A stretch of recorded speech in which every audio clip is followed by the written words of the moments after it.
Vous habitez la ville de Sens, écoutez sur les 9600 Radio Santo. Si vous êtes de Bourem, branchez-vous sur les 94.6 La Voix de Fogas. Si vous vivez à Yuaru, dans la région de Mopti, captez Clé 12 sur les 95.2 Radio Abba. Et enfin, si vous êtes ressortissant de la ville de Téné, vivrez au rythme de Radio Clédou sur le réseau Clédou grâce à la radio Benkadi sur les 94.00. La radio Clédou et l'ensemble de son réseau est un groupe au service du développement du Mali, de l'Afrique et le reste du monde. Le sport, les infos, la musique, l'actualité, le tout amusé et servi à chaud pour vous sur Radio Clédou.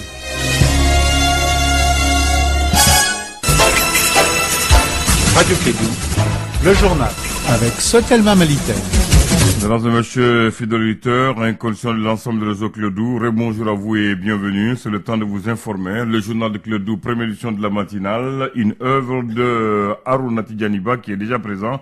Harouna, bonjour, bienvenue. Merci Abdoulaye, bonjour à tous. Des voix s'élèvent au Mali pour dénoncer, entre autres, la mise en place des autorités intérimaires, le choix d'Hassane Aga Fagaga à la tête de Kidal, l'incapacité de l'État à réinstaurer la paix et la sécurité des populations et de leurs biens. Nous allons ouvrir une large fenêtre pour des éclairages.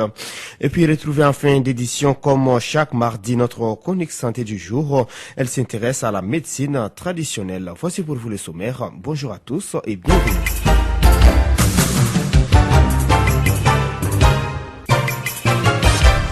Je vous disais tantôt, Hassane Aga Fagaga, un déserteur de l'armée malienne, revient au règne à Kidal, une situation qui laisse perplexe les populations de la cité de l'Adrar des Ifouras.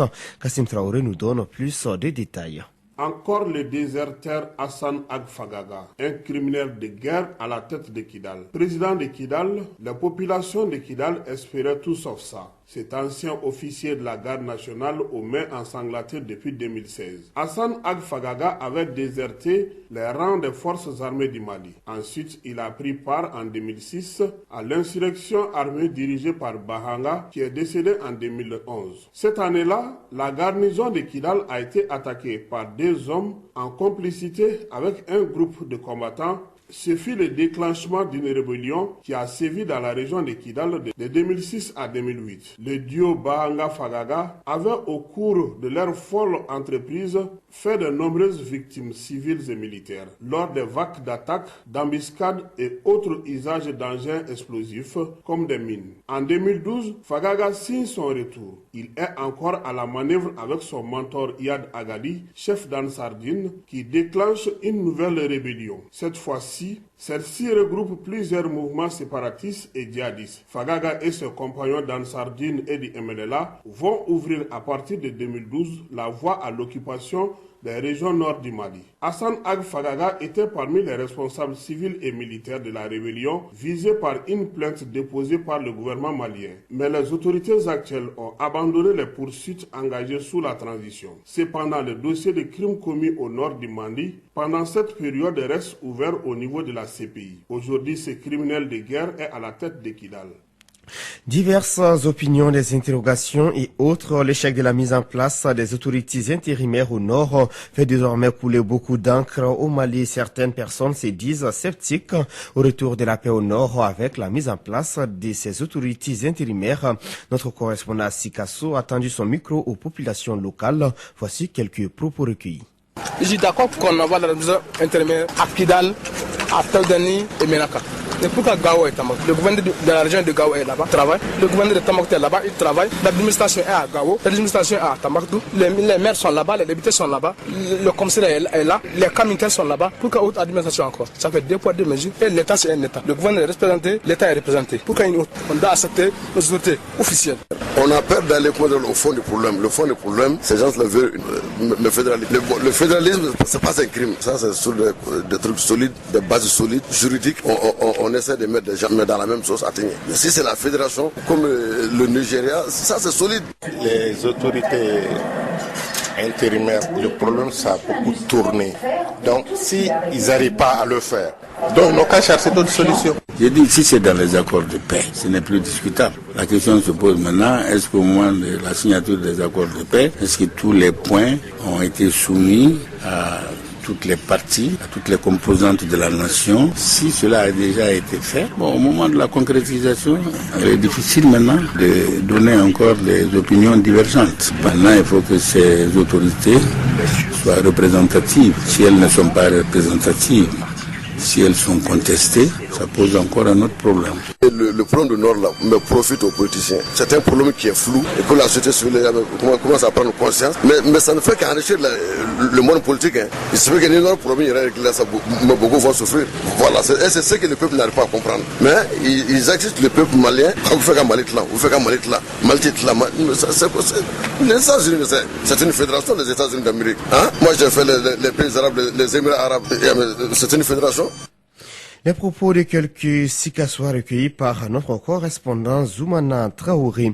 L'État doit prendre sa responsabilité pour mettre fin aux conflits armés selon le groupe d'action pour la réconciliation et le dialogue. C'était au cours d'une conférence de presse tenue hier à Bamako. Il s'est prononcé sur la crise qui traverse le Mali depuis janvier 2012. Selon les gardes, cette crise n'est ni un conflit entre le Nord et le Sud, ni un conflit intercommunautaire.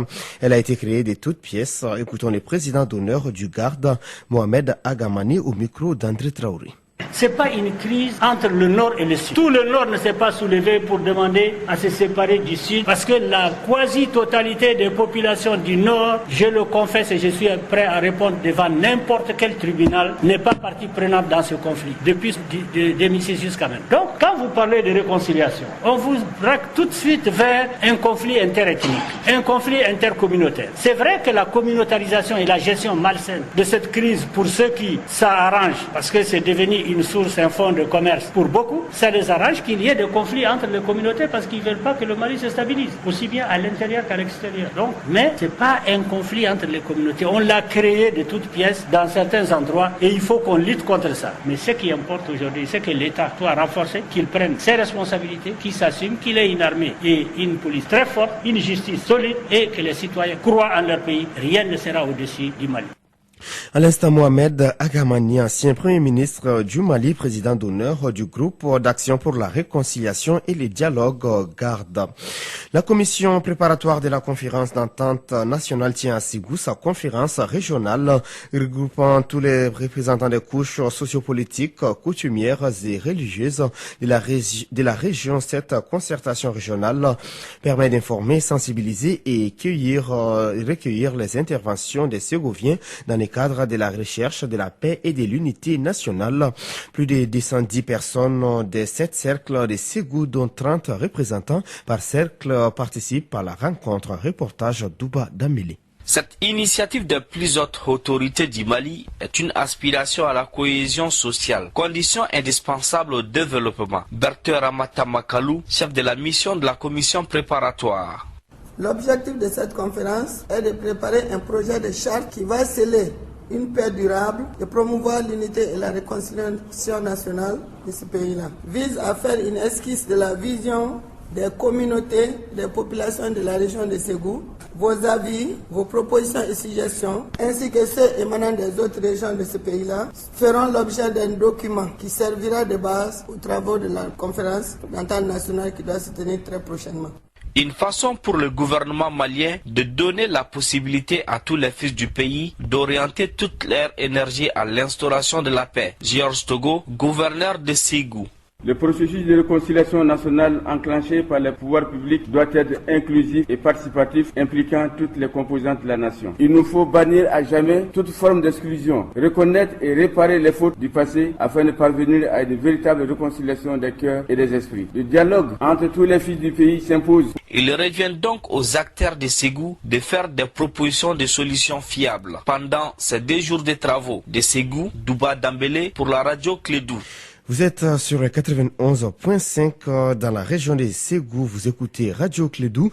La conférence d'entente nationale est une voie pour aller vers la fédération au Mali. Ces propos sont du professeur Abdoulaye Nyang. Il est le président du réseau Djoko Nimaya. quand l'ambassadeur de Russie a dit ne comptez pas sur la Russie quand les leaders religieux nous ont envoyés là-bas, ni professeur Adama Traoré, ni Haïdara Chidondo. Mais ne comptez pas sur nous pour que Akato, en unicité, nous sommes une république fédérale. Mais l'Allemagne est une république fédérale.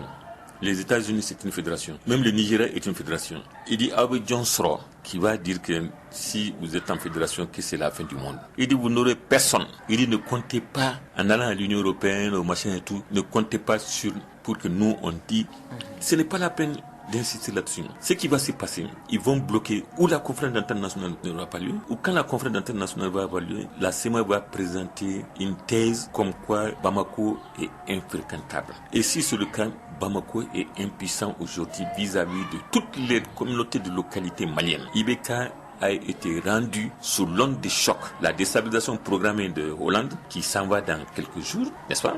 Il abandonne la politique. Il a renoncé à la politique. Il laisse Ibeka dire lui totalement impuissant. Le professeur Abdoulaye Nyang, président du réseau Djoko Nimaya, vous écoutez Clé de Info, première édition.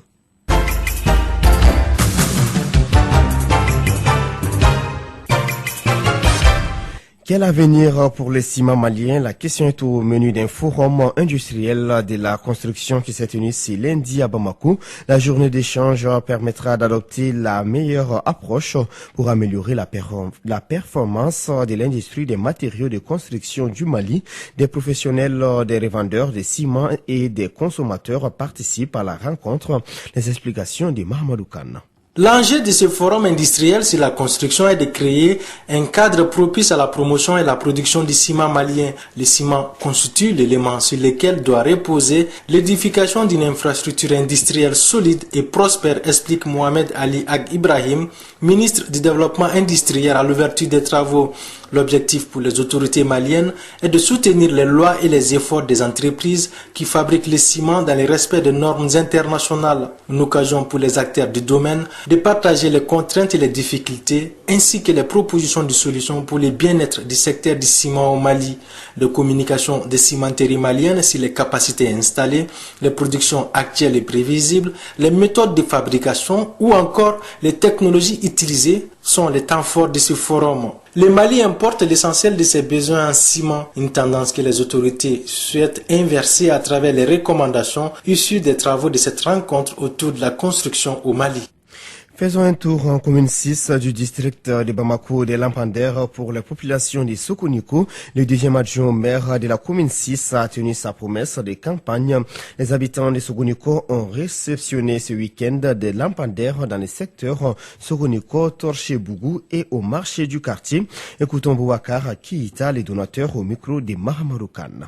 Au moment de la campagne, j'avais dit que quand nous serons élus, quand la gestion de la commune serait confiée à l'URD, j'allais non seulement électrifier là où nous venons de quitter, qui est sur le niveau Koda, j'ai aussi dit qu'il serait bon de mettre des lampadaires dans notre marché. Et j'ai dit je vais le faire très rapidement. C'était un programme à court terme, puisque ça ne pouvait pas attendre. Donc voilà un peu les cadres. Les autres défis, nous avions dit au moment de la campagne, nous avions fait un programme, c'est de développer notre commune sur les plans assainissement, sur les plans électricité, sur les plans l'eau, sur les plans éducation, sur les plans santé. Nous allons s'y mettre pour donner quand même le maximum à cette population de la commune qui a tant souffert. Nous sommes venus pour travailler et nous allons le faire. Je suis natif de ces quartiers. Je connais les problèmes de ces quartiers. J'ai recensé l'ensemble des problèmes de ces quartiers et je vais les exécuter pendant les 5 ans qui nous a été confiés. Boubacar Keïta, deuxième adjoint au maire de la commune 6 du district de Bamako. Parlons de la médecine traditionnelle à présent.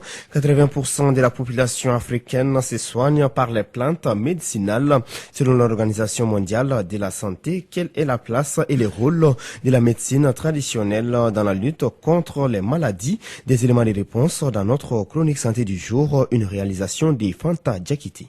La médecine traditionnelle est considérée par l'Organisation ouest-africaine de la santé comme une méthode ou pratique utilisée pour maintenir les êtres humains en bonne santé ainsi que pour prévenir, diagnostiquer, traiter et guérir les maladies physiques et mentales. Y a-t-il une complémentarité entre la médecine traditionnelle et conventionnelle? Professeur Wurikia Sanogo, chef du département de la médecine traditionnelle. La médecine traditionnelle et la médecine conventionnelle sont complémentaires et Notre approche aujourd'hui pour la santé publique, c'est une approche de comment cette complémentarité peut donner la santé publique pour donner des soins. Et nous pensons que si on veut résoudre les problèmes de santé d'une communauté, il faut communiquer avec ces praticiens de la médecine traditionnelle. Donc pour nous, la complémentarité est obligatoire. Il a été démontré par l'OMS que 80% de la population africaine se soigne par les plantes médicinales. Mais nous disons que d'ailleurs 100% des populations ont recours à la médecine traditionnelle parce que ça fait partie de notre culture, c'est notre vécu. Et très souvent aussi, quand on va en médecine conventionnelle, après quand on n'a pas de solution, on revient. Et donc il y a l'autre élément aussi de la combinaison des deux, parce que le malade est à la recherche de solutions. Donc la médecine traditionnelle, qui est le premier recours, généralement utilise les plantes médicinales pour soigner. Par exemple, quand on prend le paludisme, le programme de l'OMS qui parle de faire reculer le paludisme, ils ont fait une enquête et ils ont constaté que 60% des enfants qui ont une fièvre liée au palu sont traités à domicile par des plantes médicinales. C'est pour dire qu'aujourd'hui, il n'y a pas de médicaments contre le palu qui ne passent pas par les plantes. Il serait difficile, compte tenu des réalités en Afrique, de lutter contre le paludisme sans la médecine traditionnelle. Professeur Worika Sanogo, chef du département de la médecine traditionnelle. Le Kinemax qu'on injecte aux malades du palu, à son origine, c'était une poudre qu'on donnait aux gens comme nos praticiens donnent. C'était en 1600. Ce n'est qu'en 1820 qu'on a isolé les principes actifs. Et la chloroquine, qui s'inspire de cette quinine, a été synthétisée en 1944. Donc vous voyez que c'est la poudre comme donnée par nos thérapeutes qui est à la base de celle du Kinemax aujourd'hui qu'on injecte aux gens contre le palu grave. Aujourd'hui, l'OMS recommande pour le palu simple les combinaisons thérapeutiques à base d'artémisinine. Et l'artémisinine vient d'une plante chinoise. La quinine, j'ai pas dit, vient d'une plante de l'Amérique du Sud. C'est en analysant de nombreuses plantes antipaludiques en Chine que on est tombé sur cette plante qu'on appelle Artemisia annua et qui a donné le principe actif artémisinine. Et en 2015, parmi les lauréats du prix Nobel de médecine contre les maladies parasitaires, il y a le professeur Yu Chu qui avait participé aux investigations des plantes chinoises contre le palu. Sur les 20 produits du département de la médecine traditionnelle, 7 sont officiellement sur la liste des médicaments essentiels. C'est le Sirobalembo qui est un antitussif, c'est le Disantéral qui est un antidiarrhéique et un antidysenterie amibienne, c'est le Patizane qui est un hépatoprotecteur, c'est le Malarial contre le paludisme, le Gastrocédal contre les gastrites, nous avons le Laxacacia et puis nous avons aussi la psorospermine et pommade. Donc un sirop, une pommade, les autres sont des tisanes. Cependant, la recherche continue pour d'autres pathologies afin de soulager les malades maliens et d'ailleurs. Mais récemment, nous avons finalisé le dossier de 3 nouveaux médicaments à base de plantes que nous espérons bientôt pouvoir les insérer sur la liste. Il s'agit d'un antipalu, tisane qui est Soumafura Tiamoro Bengali. C'est le tradipraticien qui a donné cette recette. Donc on a aussi les diabétisanes contre le diabète et les samanérés contre les hépatites, les affections hépatiques. Ça c'est les 3 dont les dossiers sont fin prêts que nous avons pu élaborer grâce au soutien financier de l'OAS parce que j'ai dit nous sommes aujourd'hui un centre d'excellence de l'OAS pour la recherche sur la pharmacopée. Avec la présence d'un département de la médecine traditionnelle au Mali depuis 1968, notre pays est classé pionnier dans la sous-région. À travers un programme de l'Organisation ouest africaine de la santé en 2009 sur l'élaboration d'une pharmacopée sur les plantes les plus utilisées dans l'espace CEDEAO, notre pays a également été en honneur. Professeur Worika Sanogo. Et là, on a sélectionné les 6 pathologies fréquentes, le paludisme, le VIH-Sida, la tuberculose, le diabète, l'hypertension et la drépanocytose. Et nous avons recensé dans les 15 pays de la CEDEAO quelles sont les plantes les plus utilisées pour traiter ces 6 pathologies. L'OAS a financé les études de toxicité de 54 plantes recensées, la moitié à Bamako, la moitié à Accra, Donc le Ghana et le Mali ont été 2 centres choisis pour évaluer la toxicité de ces produits. La drépanocytose, maladie incurable et génétique, n'est pas restée en marge dans la recherche des plantes médicinales pour diminuer la fréquence des crises. Professeur Urugia Sanogo, chef du département de la médecine traditionnelle. La médecine traditionnelle s'est intéressée très tôt à la drépanocytose. Et paix à l'âme d'un de nos professeurs, le professeur Soufo-Ora, qui est un Nigérian, et lui, il a été un des premiers à constater l'intérêt d'une plante médicinale par rapport à la drépanocytose. Et à partir de son constat, beaucoup de recherches ont été menées sur cette plante, qu'on appelle le Fagara xanthoxyloides, qu'on appelle en Bambara généralement le won. Et là où je vous parle, c'est une plante qui permet vraiment de diminuer les crises chez certains patients. Merci Fanta Diakité pour toutes ces explications. Terminons par la page météorologique. Le ciel sera clair à peu nuageux sur l'ensemble du pays. Les vents seront de direction nord-est d'intensité faible à modérée sur l'ensemble du territoire. La visibilité sera moyennement réduite par la poussière en suspension dans les régions de Mopti, Tombouctou, Gao, Kidal, Menaka et Taoudeni, environ 6 km, et légèrement sur les restes du pays, environ 8 km. Les températures seront en légère hausse sur l'ensemble du pays. Les vents s'y renforceront par moments sur l'ensemble du pays. Prévision sur les districts de Bamako et environ. Le ciel sera clair à peu nuageux avec un vent de direction nord-est d'intensité faible à modérée. La visibilité sera légèrement réduite par la poussière en suspension. Les températures maximales et minimales prévues pour la journée sont respectivement de 39 et 23 degrés Celsius. Le coucher du soleil est prévu à 18h42. Il est 7h passées de 20 minutes. Nous sommes au terme de cette édition, la première des Clédou Actualité. Merci à vous de l'avoir suivi. Présentation Arunaba avec la complicité technique de Abdoulaye Andan Diti, et trouvez votre journal des sports à partir de 7h50. Radio Clédou, le journal avec Sotelma Malitaire.